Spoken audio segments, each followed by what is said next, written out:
Ang ikaduhang sulat ni Pablo kang Timoteo, Kapitulo 3. Timanhi kini, sa katapusang mga adlaw moabot ang mga malisud nga panahon. Ang mga tawo maghunahuna lamang sa ilang kaugalingon ug sa kwarta.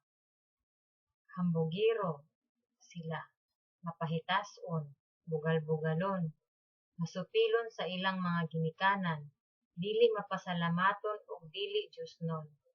Wala sila'y kaluoy, walay puangod, tigbutang-butang, mapatuyangon, bangis, madinumtanon sa maayo, mabudhion, mapasagaron ug garboso kaayo. Palabihon nila ang kahilayan kaysa Dios. Magpabilin silang relihiyoso apan isalikoy nila ang matuod nga gahom niini. Likay kining mga tawhana. Pipila kanila mosaka sa kabalayan aron pagilad sa mga makaluluoy nga babaeng nabug-atan sa sala ug dalirang madala sa ilang nagkalain-laing daotang kaibog. Naningkamot kining mga babayhana nga makakat-on apan dili gayud sila makasabot sa kamatuoran. Ingon nga si Janes ug si Jambres misupak kang Moises, kining mga tawhana usab misupak sa kamatuoran. Ugaw ang ilang hunahuna ug pakyas ang ilang pagtuo. Apan dili sila molampos kay makita man unya sa tanan ang ilang binuang sama sa nahitabo kang Janes ug kang Jambres.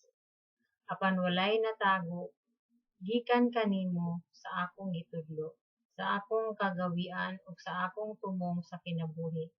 Nasayod ka sa akong pagtuo, pagpailog, paghigugma ug pagka-mainantuson, sa mga paglutos ug sa mga pag-antos nga nahiaguman ko didto sa Antioquia, sa Iconio ug sa Listra.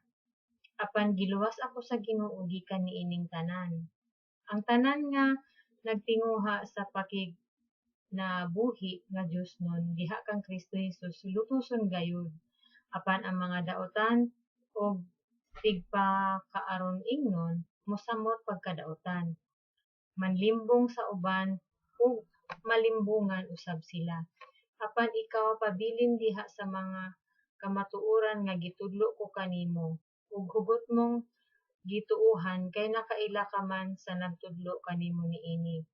Nasayod ka nga sukad pa sa imong pagkabata nagbasa ka na sa balaang kasulatan. Kini maoy nakahatag kanimo kaalam ug naghatod kanimo ngadto sa kaluwasan pinaagi sa pagtuo kang Kristo Jesus. Ang tibuok kasulatan gisulat uban sa lamdag gikan sa Dios ug mapuslanon alang sa pagtudlo sa kamatuoran, sa pagbadlong, sa pagsaway ug sa pagtudlo unsaon pagkinabuhi nga matarong. Sa ingon, ang nag-alagad sa Dios masangkap pag-ayo ug maandam sa tanang maayong buhat. Ang ikaduhang sulat ni Pablo kang Timoteo, Kapitulo 3.